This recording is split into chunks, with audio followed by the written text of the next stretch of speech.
سامعین السلام علیکم ورحمۃ اللہ وبرکاتہ۔ آج کی ہماری اس پریزنٹیشن کا موضوع ہے صدقہ کی اہمیت اور فضیلت، یعنی صدقہ کی امپورٹنس اور سگنیفیکنس کو ہم ڈسکس کریں گے قرآن اور صحیح احادیث کی روشنی میں۔ تو رسول اللہ صلی اللہ علیہ وسلم کا فرمان ہے کہ جو شخص صدقہ کرتا ہے اللہ تعالیٰ اس کو اور مال دیتے ہیں، جیسا کہ صحیح بخاری کی روایت میں ہے کہ آپ صلی اللہ علیہ وسلم نے فرمایا کہ اللہ تعالیٰ یہ کہتے ہیں، یعنی یہ حدیث قدسی ہے، اللہ تعالیٰ یہ کہتے ہیں انفق یا ابن آدم انفق علیک، اے ابن آدم تو میرے راستے میں خرچ کر، میں تیرے اوپر خرچ کروں گا۔ یعنی انسان اگر اللہ کے راستے میں صدقہ خیرات کرے تو اللہ تعالیٰ اسے اور بڑھا چڑھا کے واپس کرتے ہیں۔ صدقہ کرنے سے انسان کے مال میں اضافہ ہوتا ہے، بڑھوتری ہوتی ہے، یعنی صدقہ کرنے سے انسان کا مال کم نہیں ہوتا بلکہ بڑھ جاتا ہے، اس کو اللہ کی طرف سے واپس اس سے زیادہ مال ملتا ہے۔ اسی طرح ایک اور حدیث میں ہے کہ رسول اللہ صلی اللہ علیہ وسلم نے فرمایا کہ اگر کوئی تھوڑا سا بھی اللہ کے راستے میں صدقہ کرے گا جیسا کہ کھجور کا دانہ، تو اللہ تعالیٰ اسے اوت پہاڑ کے برابر اجر و ثواب عطا کریں گے، جیسا کہ صحیح مسلم کی روایت میں ہے کہ آپ صلی اللہ علیہ وسلم نے فرمایا جو شخص پاکیزہ مال میں سے، حلال مال میں سے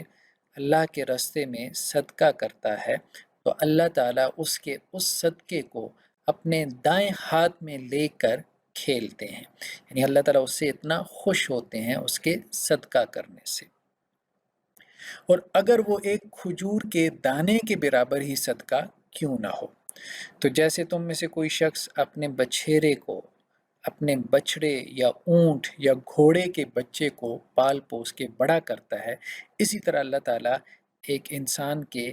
رزق حلال میں سے کیے گئے کھجور کے دانے کے برابر صدقے کو پال پوس کے بڑا کرتے رہتے ہیں، یہاں تک کہ اسے احد پہاڑ کے برابر اجر و ثواب میں کر دیتے ہیں۔ تو صدقہ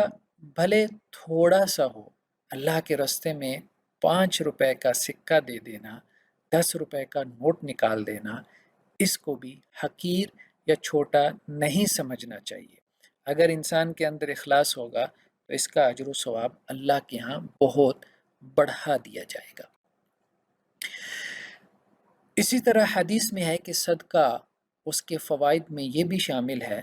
کہ وہ انسان کے گناہوں کو مٹا دیتا ہے۔ سنن ترمذی کی روایت ہے کہ وَالصَّدَقَةُ تُطْفِئُ الْخَطِیَّةَ کما یطفئ الماء، کہ صدقہ انسان کے گناہوں کو ایسے مٹا دیتا ہے جیسے پانی آگ کو ختم کر دیتا ہے، جیسے پانی آگ کو بجھا دیتا ہے، تو اسی طرح سے گناہوں کی جو حدت اور گرمی ہوتی ہے، گناہوں کے جو نیگیٹو ایفیکٹس ہوتے ہیں، صدقہ ان کو مٹا دیتا ہے، ختم کر دیتا ہے۔ گناہوں کے نیگیٹو ایفیکٹس میں بہت سے سائیکولوجیکل ڈس آرڈرز بھی شامل ہیں، انسان کی انزائٹی ہے، ڈپریشن ہے، ٹینشن ہے، فرسٹریشن ہے، اس طرح سے بہت سارے انسان کے نفسیاتی مسائل گناہوں کے اثرات کے سبب بھی ہو سکتے ہیں۔ تو صدقہ ان تمام اثرات کو ختم کرنے کا باعث بنتا ہے۔ رسول اللہ صلی اللہ علیہ وسلم سے ایک مرتبہ سوال ہوا کہ بہترین صدقہ کون سا ہے، تو آپ صلی اللہ علیہ وسلم نے فرمایا کہ وہ صدقہ جو اس حال میں ہو جب کہ خود انسان کو مال کی ضرورت ہو، جیسا کہ صحیح بخاری کی روایت میں ہے کہ ایک شخص رسول اللہ صلی اللہ علیہ وسلم کے پاس آیا، کہنے لگا کہ بہترین صدقہ کون سا ہے؟ آپ صلی اللہ علیہ وسلم نے فرمایا وہ جو تم تندرستی کی حالت میں دو، کہ بیماری کی حالت میں انسان عام طور پہ صدقہ کر ہی دیتا ہے بیماری سے شفا یاب ہونے کے لیے۔ اور پھر آپ صلی اللہ علیہ وسلم نے ایک اہم بات کہی کہ بہترین صدقہ وہ ہے جب کہ تم اس کیفیت میں کرو جب تمہیں فقر و فاقہ کا اندیشہ ہو، یعنی جب تم اپنے والٹ میں سے پیسے نکالنے لگو تو تمہارے ذہن میں یہ خیال پیدا ہو کہ ان پیسوں کی تمہیں خود ضرورت ہے، تمہارے بیوی بچوں کو ضرورت ہے، اور اس وقت تم صدقہ کرو اس حالت میں صدقہ کرو تو وہ بہترین صدقہ ہے جب کہ تمہیں غنا کی امید ہو، یعنی فقر کا اندیشہ ہو اور غنا کی امید ہو، یعنی جب کہ تمہارا نفس جوڑ توڑ کے اندر لگا ہوا ہو، تمہارا نفس کیلکولیشن میں لگا ہوا ہو، تمہارا نفس یہ کہہ رہا ہو کہ تمہیں اتنے پیسوں کی، اتنی اماؤنٹ کی ضرورت ہے اپنی فلاں ضرورت پوری کرنے کے لیے۔ اس حال میں صدقہ کرنا، اپنی ضرورت کے اوپر کسی دوسرے مسلمان بھائی کو ترجیح دینا، اپنے فقر و فاقہ کے اندیشے کے باوجود اللہ کے راستے میں خرچ کرنا، تو یہ بہترین صدقہ ہے۔ اور آپ صلی اللہ علیہ وسلم فرمایا کہ اس وقت صدقہ کرنے سے بچو جب کہ جان انسان کے حلق میں پہنچ جاتی ہے، جب کہ اس کا آخری وقت آ جاتا ہے، اس وقت وہ کہتا ہے کہ میں نے یہ فلاں کے نام کیا، یہ فلاں کے نام کیا، تو آپ صلی اللہ علیہ وسلم فرمایا کہ اس وقت اس کے یہ کہنے کا کیا فائدہ، اب تو وہ دنیا سے جا رہا ہے، اس وقت تو وہ فلاں فلاں کا ہو چکا، یعنی اب تو وہ اس کا مال رہا ہی نہیں، اب تو وہ اس کے وارثوں کا مال ہو چکا۔ رسول اللہ صلی اللہ علیہ وسلم نے فرمایا کہ صدقے کی بعض صورتیں ایسی ہیں جو کہ آپ اللہ عز و جل کو بہت پسند ہیں، ان میں سے ایک یہ کہ چھپا کے صدقہ کرنا۔ تو آپ صلی اللہ علیہ وسلم فرمایا کہ قیامت والے دن 7 لوگوں کو اللہ کے عرش کا سایہ نصیب ہوگا، جیسا کہ قرآن مجید میں ہے کہ اللہ کا عرش ہے اور اللہ تعالیٰ اپنے عرش کے اوپر مستوی ہے، تو اس عرش کے سائے میں ہوں گے 7 لوگ، 7 قسم کے لوگ، جبکہ بقیہ تمام لوگوں کا میدان حشر میں حساب کتاب ہو رہا ہوگا اور یہ اللہ کے عرش کے سائے کا مزہ لوٹ رہے ہوں گے، اللہ کے اتنے قرب کے مزے میں ہوں گے۔ ان 7 قسم کے لوگوں میں سے ایک وہ شخص بھی ہے کہ جس نے اتنا چھپا کے صدقہ کیا کہ دائیں ہاتھ سے صدقہ کیا تو اس کے بائیں ہاتھ کو بھی پتہ نہ چلا۔ تو بعض اوقات صدقہ اس طرح سے کریں کہ جس پہ صدقہ کر رہے ہیں اس کو بھی معلوم نہ ہونے دیں کہ اس کا محسن کون ہے۔ تو انشاءاللہ سے یہ صدقہ ایسا صدقہ ہے جو قیامت والے دن اللہ کے عرش کے سائے میں آپ کے لیے جگہ بنانے کا سبب بن جائے گا۔ رسول اللہ صلی اللہ علیہ وسلم کے بارے میں ہمیں یہ بھی ملتا ہے کہ آپ رمضان کے مہینے میں صدقہ کا بہت اہتمام فرماتے تھے۔ صحیح بخاری کی روایت میں ہے کہ حضرت جبرائیل علیہ الصلاۃ والسلام رمضان کے مہینے میں ہر رات رسول اللہ صلی اللہ علیہ وسلم سے ملاقات کرتے تھے اور رسول اللہ صلی اللہ علیہ وسلم سے قرآن مجید کا دور کرتے تھے، اور اللہ کے رسول صلی اللہ علیہ وسلم رمضان کے مہینے میں اس طرح سے صدقہ کرتے تھے جیسے تیز آندھی طوفان اور جھکڑ چلتا ہے، یعنی بہت تیزی سے صدقہ کرتے تھے، بہت زیادہ صدقہ کرتے تھے۔ تو رمضان میں ہمیں صدقے کا زیادہ اہتمام کرنا چاہیے، کیونکہ رمضان میں ایک تو صدقات کا اجر و ثواب بڑھ جاتا ہے، 70 ٹائمز بڑھ جاتا ہے، اور دوسرا یہ کہ یہ سنت رسول صلی اللہ علیہ وسلم بھی ہے۔ رسول اللہ صلی اللہ علیہ وسلم نے صدقہ کی بعض صورتوں کی بہت فضیلت بیان فرمائی، ان میں سے ایک یتیم کی کفالت ہے۔ صحیح بخاری میں روایت ہے کہ آپ صلی اللہ علیہ وسلم نے فرمایا کہ میں اور یتیم کی کفالت کرنے والا جنت میں یوں ہوں گے، اور آپ صلی اللہ علیہ وسلم نے اپنی شہادت والی انگلی اور درمیانی انگلی دونوں کو ملا کے اشارہ فرمایا کہ جیسے یہ 2 انگلیوں کے درمیان تھوڑا سا فاصلہ ہے تو قیامت والے دن ایسی ہی یتیم کی کفالت کرنے والے اور میرے درمیان اتنا تھوڑا سا فاصلہ ہوگا جنت میں، یعنی وہ رسول اللہ صلی اللہ علیہ وسلم کا مقرب خاص ہوگا۔ تو آخرت میں یہ بہت بڑی فضیلت ہے جو اس شخص کو حاصل ہوگی جو یتیم کی کفالت کرتا ہے۔ بعض اوقات یہ ہوتا ہے کہ آپ کے خاندان میں جیسے کوئی بھائی فوت ہو گیا تو اب اس کے چچا وغیرہ بجائے اس کی کہ اس کی کفالت کریں، اس کی جائیداد وغیرہ بھی ہڑپ کر جاتے ہیں، تو وہ تو قرآن نے کہا کہ اس درجے کا گناہ ہے یتیم کا مال کھانا کہ جیسے آگ کے انگارے اپنے پیٹ میں بھرنا۔ ہاں، اس کے دوسرے اینڈ پہ اگر آپ یتیم کی کفالت کرتے ہیں، کسی یتیم کی پرورش کرتے ہیں یا اس کی کفالت کا ذمہ اٹھا لیتے ہیں کہ ایک یتیم اس کے اوپر جتنا خرچہ آ رہا ہے اس کی تعلیم اور تربیت کا وہ آپ دینا شروع کر دیتے ہیں، تو آپ بھی بیسیکلی یتیم کی کفالت کرنے والوں میں شمار ہو جاتے ہیں۔ اسی طرح رسول اللہ صلی اللہ علیہ وسلم نے فرمایا کہ اگر تم اپنے والدین کی طرف سے صدقہ کرو گے تو تمہارے والدین کو اجر پہنچے گا، وہ تمہارے والدین جو تم سے بچھڑ چکے۔ ایک شخص آپ صلی اللہ علیہ وسلم کے پاس آیا، صحیح بخاری کی روایت میں ہے، کہنے لگا اللہ کے رسول میری والدہ اچانک فوت ہو گئی اور میرے خیال میں اگر انہیں کچھ موقع ملتا تو وہ ضرور صدقہ کرتی، تو کیا میں ان کی طرف سے صدقہ کر سکتا ہوں؟ تو رسول اللہ نے فرمایا کہ تم ان کی طرف سے صدقہ کرو۔ ایک اور روایت میں ہے کہ ایک صحابی آپ صلی اللہ علیہ وسلم کے پاس آئے اور کہنے لگے اللہ کے رسول میں اپنی والدہ کی طرف سے کیا صدقہ کروں؟ تو آپ صلی اللہ علیہ وسلم فرمایا کہ پانی بہترین صدقہ ہے، جسے ہم صدقہ جاریہ کہتے ہیں، یعنی اپنی والدہ کے نام پہ کوئی کنواں کھدوا دو، جیسے کسی جگہ ٹھنڈے پانی کا کولر لگوا دو، تو جب تک لوگ اس میں سے پانی پیتے رہیں گے، اپنی پیاس بجھاتے رہیں گے، تو تمہاری والدہ کو اجر و ثواب ملتا رہے گا۔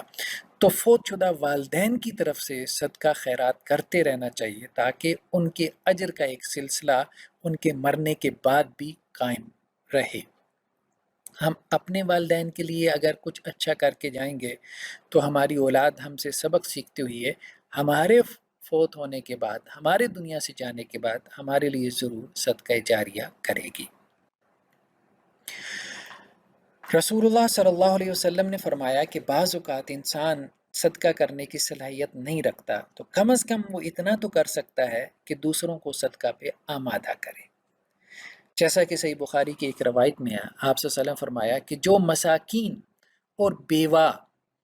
عورتوں کے لیے بھاگ دوڑ کرتا ہے وہ مجاہد فی سبیل اللہ ہے، یعنی بیوہ کے مسائل حل کرنے کے لیے، مسکین کی مدد کرنے کے لیے، ان کے لیے صدقہ خیرات کلیکٹ کر رہا ہے، جمع کر رہا ہے تاکہ ان کی ضروریات پوری کر سکے۔ جیسے بہت سارے ادارے بنے ہوئی ہیں جن کا مقصد یہی ہے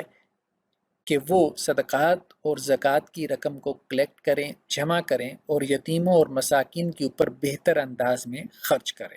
تو فرمایا ایسے لوگ اگر واقعتاً میں ان صدقات اور زکوٰۃ کی رقوم کو حقدار لوگوں تک پہنچا رہے ہیں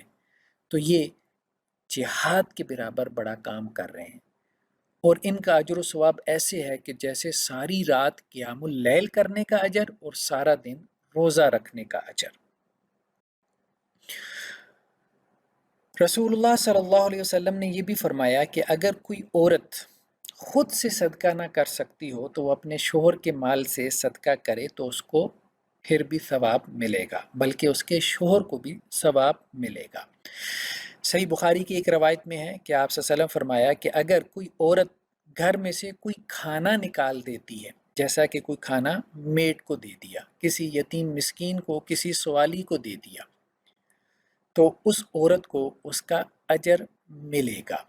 ہاں، وہ عورت گھر اجاڑنے کے لیے ایسا نہ کرے، یعنی گھر سے کوئی ایسی چیز نہ نکالے کہ جس سے اس کا خاوند ناراض ہوتا ہو،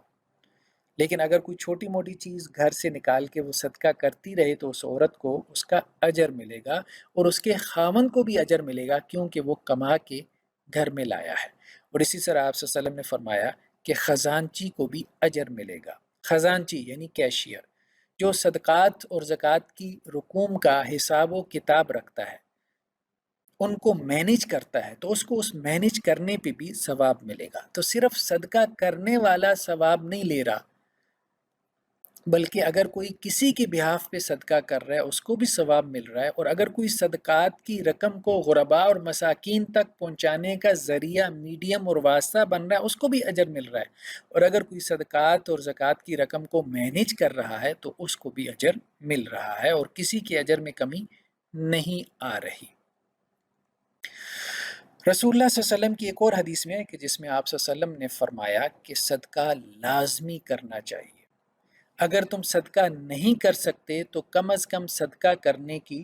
ترغیب ہی دے دو۔ جیسا کہ صحیح بخاری کی ایک روایت میں ہے کہ آپ صلی اللہ علیہ وسلم نے فرمایا کہ ہر مسلمان کے اوپر صدقہ کرنا لازم ہے۔ تو صحابہ نے عرض کیا اللہ کے رسول اگر کسی کے پاس استطاعت نہ ہو تو آپ صلی اللہ علیہ وسلم فرمایا کہ وہ اپنے ہاتھ سے کام کرے، محنت مزدوری کرے، جو اس کو کمائی ملے اس میں سے کچھ نہ کچھ صدقہ ضرور کرے۔ یعنی آپ صلی اللہ علیہ وسلم نے ایک مزدور کو بھی صدقہ کرنے پہ موٹیویٹ کیا ہے اور کہا ہے کہ وہ بھی اپنی استطاعت کے مطابق صدقہ کرے، جس کے پاس کچھ نہیں ہے وہ بھی کام کرے، اس نیت سے کام کرے کہ کچھ کمائے اور اس کمائی میں سے کچھ سے اپنی ضرورت پوری کرے اور کچھ سے کسی غریب مسکین، کسی معذور، کسی ایسے شخص کی جو کما نہیں سکتا، جو اس قابل نہیں ہے، اس کی ضرورت کو پورا کرے۔ صحابہ نے کہا اللہ کے رسول اگر کوئی شخص یہ بھی نہ کر سکتا ہو تو آپ صلی اللہ علیہ وسلم فرمایا کہ اتنا تو کر لے کہ کسی ضرورت مند اور کسی مظلوم کی فریاد دوسروں تک پہنچانے میں اس کی مدد کرے۔ یعنی خود صدقہ نہیں کر سکتا، خود کما کے صدقہ نہیں کر سکتا، تو اب اسے پتہ ہے کہ یہ مستحق آدمی ہے، تو اس مستحق کو کسی ادارے تک پہنچا دے، کسی ایسے امیر شخص تک پہنچا دے کہ جو امیر اس کی مدد کرے، یا ایک اس مستحق کے بارے میں کوئی عرضی کسی امیر کے سامنے رکھ دے اور اس امیر کو موٹیویٹ کرے کہ تم اس مظلوم کی مدد کر دو، تو یہ کم از کم کر لے کہ صدقہ کرنے میں معاون بن جائے۔ تو صحابہ نے کہا اللہ کے رسول اگر وہ یہ بھی نہ کر پائے تو آپ صلی اللہ علیہ وسلم فرمایا پھر آخری درجہ یہ ہے کہ اچھی بات کا حکم دے اور بری بات سے روکے، اور اچھی بات میں یہ بھی شامل ہے کہ لوگوں کو صدقہ کرنے کا حکم دے اور لوگوں کو بخیلی اور کنجوسی سے روکے، یہ بھی اس کے لیے ایک صدقہ ہی ہے۔ اللہ کے رسول صلی اللہ علیہ وسلم نے یہ بھی فرمایا کہ صدقہ کرنے کا اجر ضرور ملے گا، بھلے وہ کسی غلط آدمی کو بھی مل جائے۔ بعض اوقات یہ ہوتا ہے کہ ہم صدقہ کرنے سے اس لیے رک جاتے ہیں کہ ہم کہتے ہیں کہ معلوم نہیں جس کو ہم دے رہے ہیں وہ صدقے کا مستحق بھی ہے کہ نہیں ہے، جس آرگنائزیشن کو ہم دے رہے ہیں ہو سکتا ہے کہ وہ اس کو مس یوز نہ کرے۔ تو نو ڈاؤٹ انسان کو صدقہ کرتے ہوئے پوری تحقیق کرنی چاہیے اور وہاں پہ صدقہ کرے جہاں اس کو یہ گمان غالب ہو کہ یہ صدقہ مستحق افراد تک پہنچ جائے گا، لیکن اس کے باوجود اگر اس کا صدقہ مستحق افراد تک نہ پہنچے تو اسے صدقہ کرنے کا اجر ضرور ملے گا۔ جیسا کہ صحیح بخاری کی ایک روایت میں ہے کہ پچھلی قوموں میں ایک شخص نے کہا کہ میں صدقہ کروں گا، اور اس نے کہا کہ میں صدقہ رات کے وقت کروں گا تاکہ اس میں اخلاص باقی رہے اور جس شخص پہ میں صدقہ کروں اس کو بھی معلوم نہ ہو کہ کون اس کا محسن ہے۔ تو وہ رات کو اپنے گھر سے نکلا اور جو شخص اس کو ملا اس نے صدقہ کی رقم اس کے ہاتھ پہ رکھ دی۔ تو صبح جب وہ شہر میں نکلا تو لوگ یہ چہمگوئیاں کر رہے تھے کہ رات کسی نے لا علمی میں کسی چور پہ صدقہ کر دیا۔ اس شخص نے یہ سوچا کہ اللہ نے میرا صدقہ قبول نہیں کیا، تو اس نے کہا آج رات پھر میں صدقہ کروں گا۔ اگلی رات وہ پھر نکلا اور اس نے صدقے کی رقم ایک عورت کے ہاتھ میں پکڑا دی۔ اب اگلے دن شہر میں یہ چہمگوئیاں ہو رہی تھیں کہ رات کسی نے طوائف کو ایک بدکار عورت کو صدقہ دے دیا۔ وہ شخص پھر پریشان ہو گیا کہ شاید اللہ میرا صدقہ قبول نہیں کر رہا، تو آج پھر میں اسی اخلاص کے ساتھ صدقہ کروں گا۔ تو اگلی رات وہ پھر نکلا منہ اندھیرے نصف رات میں کہ جو شخص اس کو ملے گا اس کو وہ صدقہ کرے گا، تو جو شخص اس کو ملا اس نے اسے صدقے کی رقم پکڑا دی۔ صبح شہر میں چہمگوئیاں ہو رہی تھیں کہ کسی نے مالدار شخص کو صدقہ دے دیا۔ تو اس شخص کو خواب میں ایک شخص ملا اور اس نے کہا کہ تم پریشان مت ہو، اللہ تعالیٰ نے تمہارے صدقے کو قبول کر لیا، اور جس اخلاص کے ساتھ تم نے صدقہ کیا ہے تو اس سے امید ہے کہ چور اپنی چوری چھوڑ دے گا، جو طوائف اور بدکار عورت ہے وہ اپنے بدکاری کو چھوڑ دے گی، اور جو مالدار آدمی ہے اس کو غیرت آئے گی اور وہ اللہ کے راستے میں صدقہ کرنے والا بن جائے گا۔ تو اگر آپ کا صدقہ اخلاص سے ہو،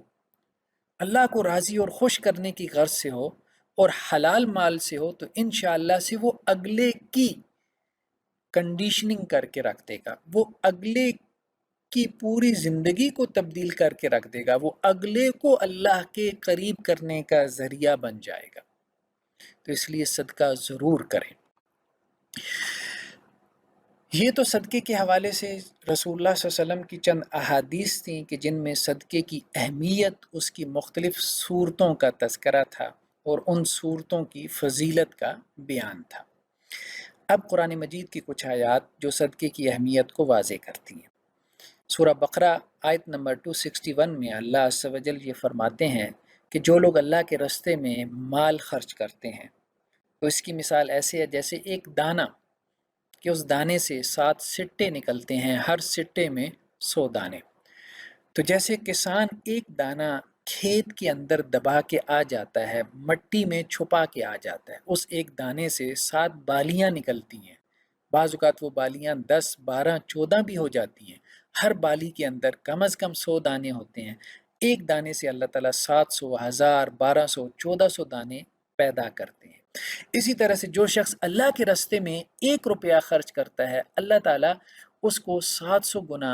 1000 گنا، 1200 1400 گنا بڑھا دیتے ہیں۔ اور یہ بھی اللہ تعالیٰ فرما رہے ہیں کہ یہ انسانوں کے اعتبار سے ہم نے یہ بیان کیا، اللہ یضاعف لمن یشاء، جس کے لیے اللہ تعالیٰ چاہتے ہیں وہ پھر اتنا اس کو ملٹیپلائی کر دیتے ہیں کہ انسان کے وہم و گمان میں بھی نہیں ہے۔ تو صدقہ اس کا اجر و ثواب ملٹیپلائی ہوتا رہتا ہے۔ اسی طرح قرآن مجید نے کہا کہ جو متقی ہے اس کی سب سے اہم صفت یہ ہے کہ وہ اللہ کے راستے میں خرچ کرنے والا ہوتا ہے۔ جیسے قرآن مجید نے کہا کہ اللہ کی جنت کی طرف دوڑ لگا دو، اور اللہ کی جنت کتنی بڑی ہے، زمین اور آسمانوں سے بھی زیادہ بڑی اس کی چوڑائی ہے، اس کی وڈتھ ہے۔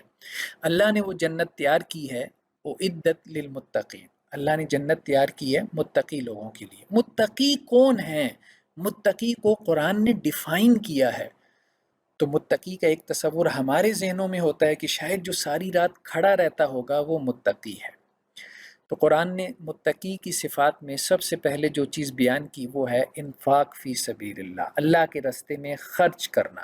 فرمایا متقی وہ ہے الذین ینفقون فی السراء والضراء، جو خوشحالی میں بھی اور تنگی میں بھی خرچ کرتے ہیں، ہر حال میں۔ یعنی متقی یہ نہیں دیکھتا کہ میں امیر ہوں تو خرچ کر رہا ہوں، وہ امیر ہوتا ہے تو اپنی استطاعت کے مطابق، حیثیت کے مطابق خرچ کرتا ہے، جب غریب ہوتا ہے تو پھر بھی اپنی استطاعت اور حیثیت کے مطابق خرچ کر رہا ہوتا ہے۔ تو متقی جنت میں داخل ہوگا۔ اور متقی کون ہے؟ کوئی شخص متقی ہونا اس وقت کوالیفائی کرتا ہے جب کہ وہ اللہ کے راستے میں خرچ کرنے والا بن جائے، اور ہر حال میں امیری اور غریبی دونوں احوال کے اندر اللہ کے راستے میں خرچ کرنے والا بن جائے۔ اللہ عز و جل نے یہ بھی ہمیں ہدایت دی ہے کہ صدقہ کن لوگوں پہ خرچ کرنا ہے۔ تو کہا کہ اپنا صدقہ سفید پوش لوگوں پہ خرچ کرو،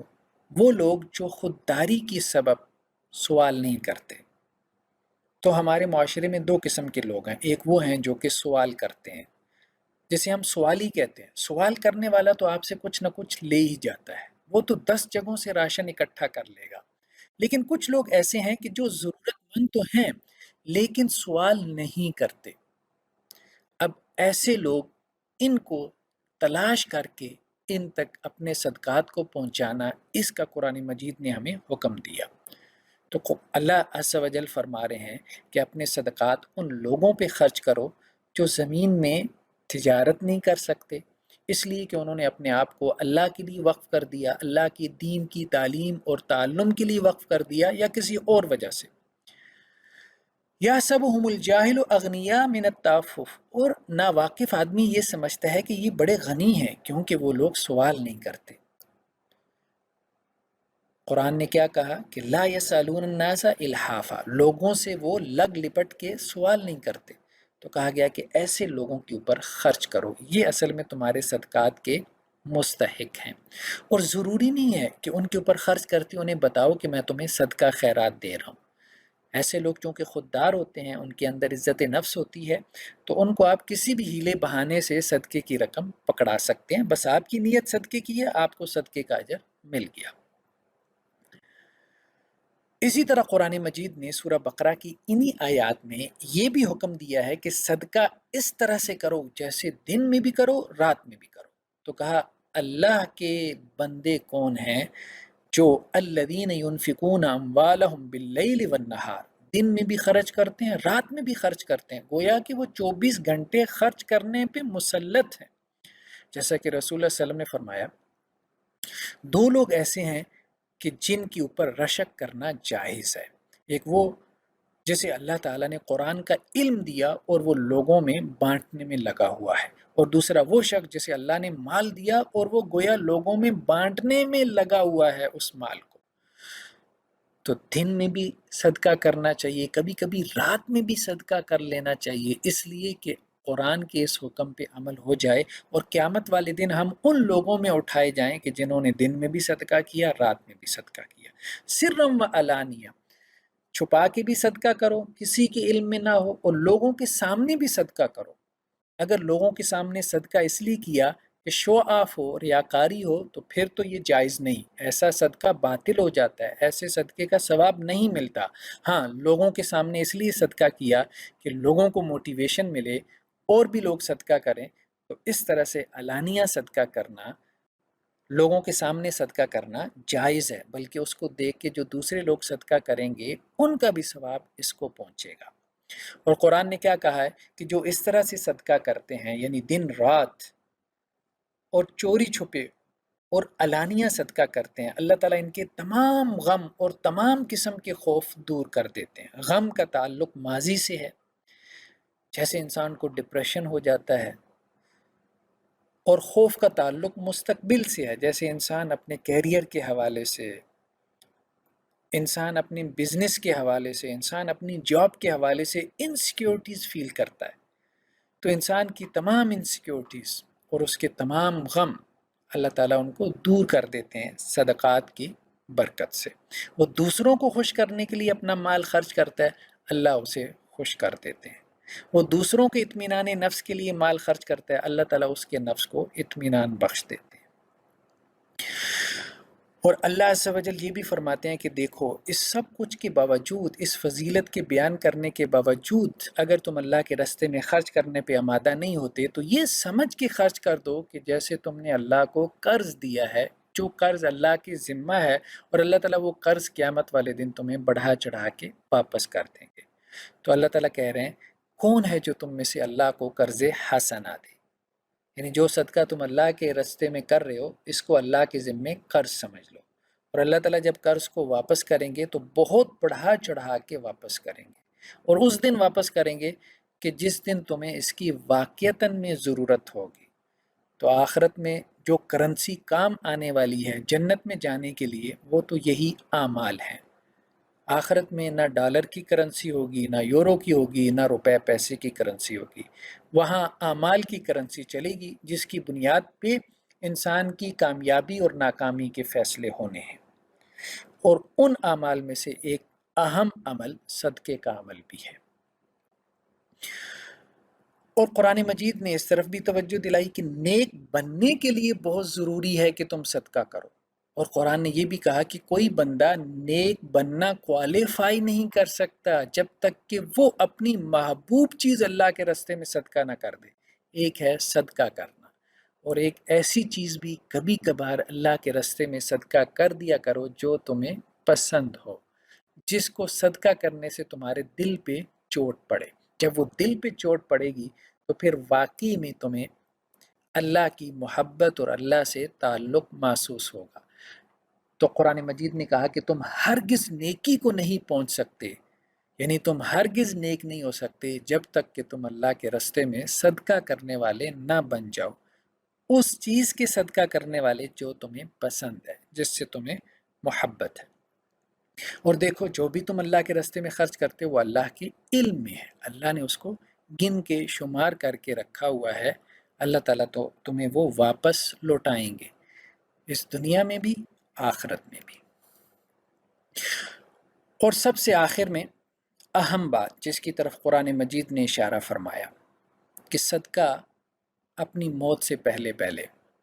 اپنی صحت کی حالت میں، اپنی زندگی میں کر جاؤ، اس سے پہلے کہ وہ آخری لمحہ، وہ موت کا لمحہ آ جائے، اور اس وقت تم یہ حسرت کرتی ہوئی دنیا سے چلے جاؤ کہ مجھے تھوڑی سی مہلت مل جاتی تو میں صدقہ کر جاتا۔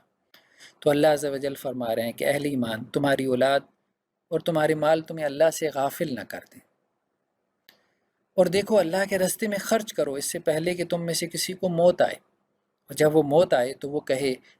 رب لولا اخرتنی الی اجل قریب، ہے میرے پروردگار مجھے تھوڑی سی مہلت دے دے، فاصدق، میں کوئی صدقہ ہی کر جاؤں، واکن من الصالحین، اور میں بھی نیک لوگوں میں سے ہو جاؤں۔ اللہ عز و جل کیا کہہ رہے ہیں، وَلَن يُؤَخِّرَ اللَّهُ نَفْسًا إِذَا جَاءَ أَجَلُهَا، جب موت کا وقت آ جاتا ہے اس وقت پھر ہم ایک لمحے کی بھی مہلت نہیں دیتے کہ وہ صدقے کے حوالے سے کوئی وصیت ہی کر جائے، یعنی جاتے جاتے وہ کچھ صدقہ کر جائے، اتنی مہلت اس کو نہیں ملتی۔ اللہ نے جو اسے اس سے پہلے مہلت دی، 20 سال، 40 سال، 60 سال، 70 سال، 80 سال، اللہ عز و جل کہتے ہیں اس مہلت میں جب کہ تم صحت مند تھے، جو تم کر سکتے تھے، اگر تم نے کر لیا تو اس کا اجر و ثواب ملے گا، آخر وقت میں کوئی مہلت نہیں ملے گی سوائے اس کے کہ حسرتیں کرتے ہوئے تم اس دنیا سے چلے جاؤ گے۔ تو بس اس رمضان کے مہینے میں زیادہ سے زیادہ صدقہ کریں، زیادہ سے زیادہ غرباء اور مساکین اور یتامہ اور جو بیوہ ہیں ان کی ضروریات زندگی پوری کرنے کے لیے اللہ کے راستے میں انفاق کریں۔ اللہ عز و جل سے دعا ہے کہ اللہ تعالی ہم سب کو اپنے راستے میں خرچ کرنے کی توفیق نصیب فرمائے، اور جو کچھ ہم خرچ کرتے ہیں اس کو ہمارے لیے دنیا میں اور آخرت میں باعث اجر و ثواب بنائے۔ صدق اللہ العظیم۔